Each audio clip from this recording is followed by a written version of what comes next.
Bismillahirrahmanirrahim. Assalamualaikum kepada Dr. Saya Alif Imran dan ini rakan saya.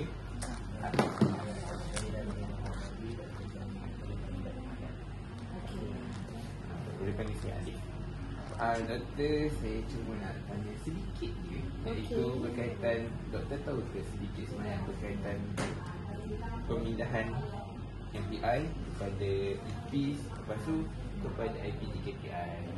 Maksudnya perubahan ataupun apa doktor nampak dari segi pembangunan ke, dari segi nama atau proses yang ditawarkan semua tu.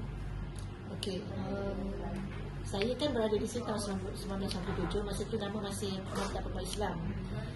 Okey, sebagaimana yang saya sebutkan tadi, dia transisi lah, maksudnya daripada sijil tu ke diploma. Okey, untuk yang pada waktu itu masih lagi nama Maktab Pemuda Islam. Maktab Pemuda Islam yang mula-mula sekali tu di Lembah Pantai. Tak salah saya di Lembah Pantai. Bukan, sorry. Maktab Pemuda Islam yang mula-mula pada tahun 77 itu yang lagi ilmu khas. Ilmu khas. Kalau salah tengok balik ya. Tengok balik. Di ilmu khas tahun 77. Tapi sebelum tu saya tak pasti dia adakah sebelum tahun 77 ataupun dia memang ditubuhkan tahun 77.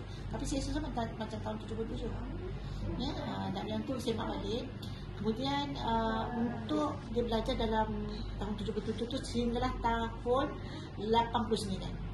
Tahun 89 dia menumpang sementara di UKM Petaling Jaya. Dia menumpang di UKM Petaling Jaya. Kemudian tahun 90 bila dia dapat CF semua, baru dia pindah ke Maktab Pemuda Islam ni yang berada di Bangi ni. Maktab Pemuda Islam. Inilah dia memiliki bangunan sendiri lah. Maknanya macam tu. Maknanya 1990 dia orang start kat sini. Ada sebab kenapa dia pilih tempat ni? Dari segi pemilihan tu wallahualam, mungkin pada waktu itu saya difahamkan kawasan ni hutan lagi tau. Kawasan Sungai Merak ni hutan. Kalau ikutkan sejarah arwah yang betul saya, boleh kata rupanya anak-anak dia ramai yang berada di bahagian